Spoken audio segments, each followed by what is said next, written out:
একদা আরবের তাবুক শহরে এক গোত্র বসবাস করত। ওই গোত্রের মধ্যে একজন শক্তিশালী পেহেলবান ছিল যার নাম ফাত্তা পেহেলবান। তার শক্তির কাছে সবাই হার মেনে যেত। তার সাথে কুস্তিতে লড়াই করা তো দূরের কথা, তার নাম শুনলেও সবাই ভয়ে কেঁপে উঠত।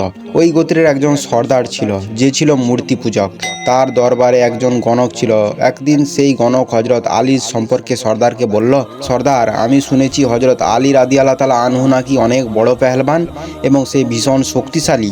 এই কথা শুনে সর্দার বলল, আলী রাদিয়াল্লাহু তাআলা আনহু যদি বড় পেহলবান হয় তাহলে তাকে পেহলবানের দ্বারাই হারাতে হবে। সর্দার তার লোকদের বলল, তোমরা যাও আর রাজ্যের যত বড় বড় পেহলবান আছে তাদের সবাইকে এখানে ডেকে নিয়ে আসো। আমি তাদেরকে একে অপরের সঙ্গে কুস্তি লড়াবো এবং তাদের মধ্যে যে সর্বশেষ কুস্তিতে জিতবে তার সাথে হজরত আলী রাদিয়াল্লাহু তাআলা আনহু এর কুস্তি হবে।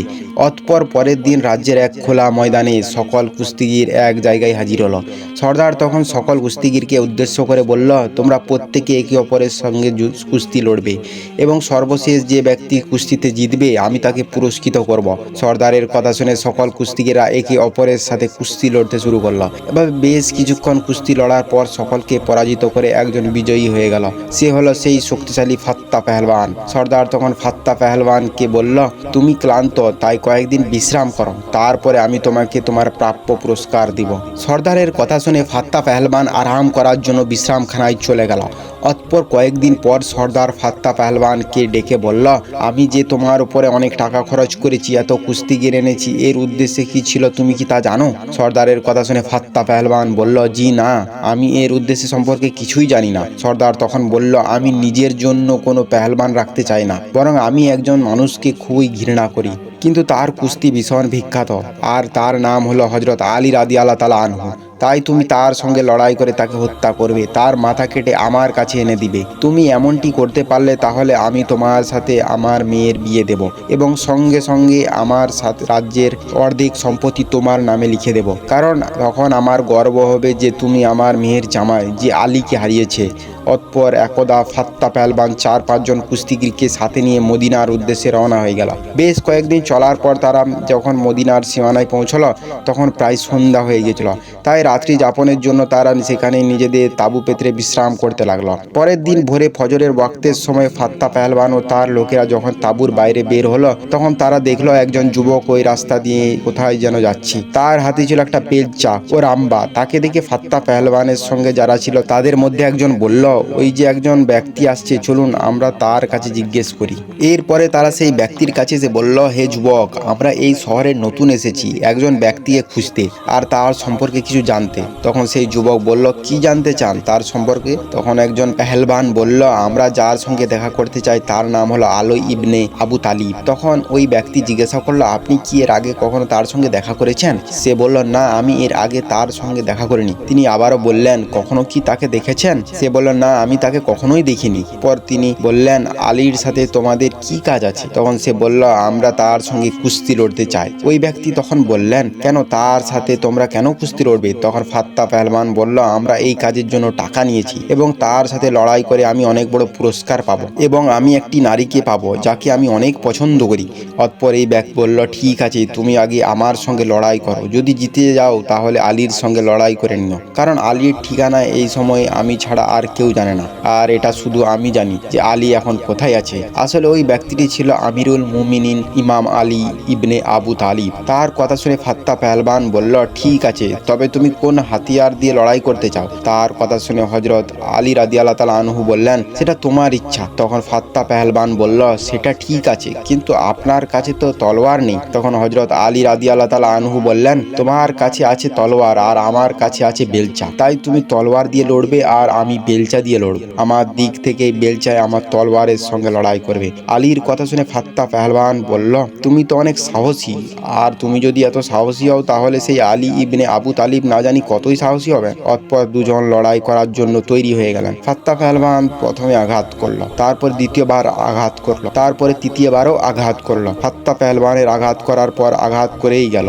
আর এদিকে হজরত আলী রাদিয়াল্লাহু তাআলা আনহু ফাত্তা পেহলবানের আঘাত থামিয়ে দিতে লাগলো। ফাত্তা পেহলবান আঘাত করতে করতে লড়তে থেমে গেল, তারপর সেখান থেকে সরে গেল। তখন হযরত আলী রাদিয়াল্লাহু তাআলা আনহু বললেন, ফাত্তা এবার আর কি কোনো তোমার ইচ্ছা আছে? ফাত্তা পেহলওয়ান বলল, হে অচেনা যুবক, তুমি আমাকে হতাশ করে দিলে। তলোয়ার আর বেলসার লড়াই শেষ করে এসে এবার হাতে হাতে লড়াই করি। তখন আলী রাদিয়াল্লাহু তাআলা আনহু বললেন, ঠিক আছে, যেটা তোমার ইচ্ছা। অতঃপর ফাত্তা পেহলওয়ান প্রথমে আঘাত করলো, তারপর দ্বিতীয়বার আঘাত করলো, তৃতীয়বার আঘাত করলো, কিন্তু হযরত আলীর প্রতি আঘাত থামিয়ে দিলেন। এভাবে লড়তে লড়তে ফাত্তা পেহলওয়ান হাঁপিয়ে গেল। এরপর ফাত্তা পেহলওয়ান বলল, এখন আমি তৃতীয় পদ্ধতিতে লড়াই করব, যাতে আমি সব চাইতে দক্ষ, আর এই পদ্ধতি আমি সর্বশেষ ব্যবহার করে থাকি। আর এখন আমি বর্শি দিয়ে লড়াই করতে চাই। হযরত আলী বললেন, ঠিক আছে, তুমি বর্শি দিয়ে লড়াই করো, আর আমি আমার রাম্বা দিয়ে লড়বো। অতঃপর লড়াই আবার শুরু হয়ে গেল। এবারও ফাত্তা পেহলওয়ান আঘাতের ওপর আঘাত করে গেল। হযরত আলী রাদিয়াল্লাহু তাআলা আনহু তার আঘাত থামিয়ে দিলেন, প্রতিটি আঘাত। কারণ হযরত আলী রাদিয়াল্লাহু তাআলা আনহু লড়াই করার সময় মানুষের চেহারা কম,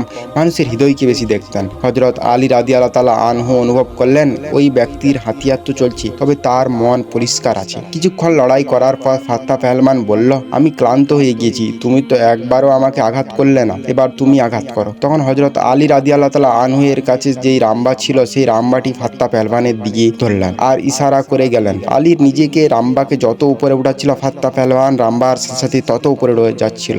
এই দৃশ্য দেখে ফাত্তা পেহলওয়ান ঘাবড়ে গেল এবং তার বাকি লোকেরাও চিন্তায় পড়ে গেল। বাকি পেহলওয়ানরা সবাই ভীষণ ভয় পেয়ে গেল যে এখানে কি হচ্ছে। যদি এই ব্যক্তির মধ্যে এত শক্তি থাকে, তাহলে হযরত আলীর মধ্যে না জানি কত শক্তি হবে। ফাত্তা পেহলওয়ান তখন বলল, হে অচেনা যুবক, আমি হেরে গিয়েছি, আমি আমার হারকে স্বীকার করেছি, আপনি বিজয়ী হয়ে গেছেন, কিন্তু এখন আমাকে নিচে নামিয়ে দিন। অতঃপর হযরত আলী রাদিয়াল্লাহু তাআলা আনহু তাকে নিচে নামিয়ে দিলেন আর নিজের বেলচা ও রাম্বা পাশে রাখলেন। তারপর বললেন, এখন বলো ফাত্তা পেহলওয়ান, কি বলতে চাও? ফাত্তা পেহলওয়ান তখন বললেন, হে অচেনা যুবক, যেই উদ্দেশ্যে আমি এসেছিলাম তা তো পূরণ হবার নয়, এখন আপনি আমাকে বলুন আপনি কে? তখন হযরত আলী রাদিয়াল্লাহু তাআলা আনহু বললেন, যেই আলীকে তোমরা খুঁজে বেড়াচ্ছ, আমি সেই আলী ইবনে আবু তালিব। ফাত্তা পেহলওয়ান যখন এই কথা শুনল, তখন সে কাঁদতে শুরু করলো, ভয়ে ভীতু হয়ে গেল। হযরত আলী রাদিয়াল্লাহু তাআলা আনহু জিজ্ঞাসা করলেন, এই ফাত্তা পেহলওয়ান, তুমি কাঁদছো কেন? তখন সে বলল, হে মাওলানা, আমি অনেক আশা করে এসেছিলাম, অনেক বড় পুরস্কার পাবো, আর যে নারীকে আমি ভালোবাসবো তাকে পেয়ে যাব। তার কথা শুনে হযরত আলী রাদিয়াল্লাহু তাআলা আনহু বললেন, হে ফাত্তা পেহলওয়ান, তুমি কার কাছে এসেছো জানো?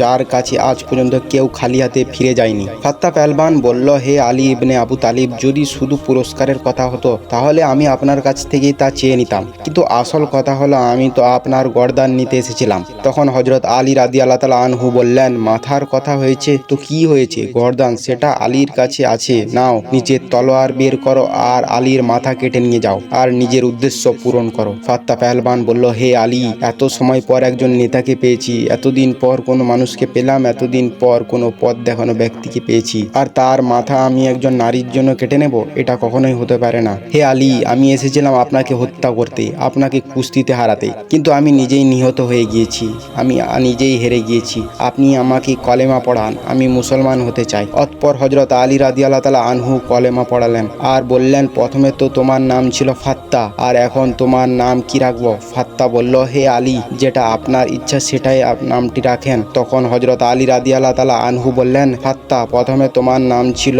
কিন্তু আজ থেকে তোমার নাম হবে কাম্বার। সম্মানিত দর্শক, আজকের এই ভিডিও দেখে আমাদের অনেক কিছু শেখার আছে, যে আমরা জীবনে যতই বড় পাপ করি না কেন, আমরা যদি আল্লাহর কাছে দুই হাত তুলে চোখের পানি ঝরিয়ে ক্ষমা প্রার্থনা চাই, আল্লাহ পাক নিশ্চয়ই আমাদের দোয়া কবুল করবেন। আমিন। আসসালামু আলাইকুম।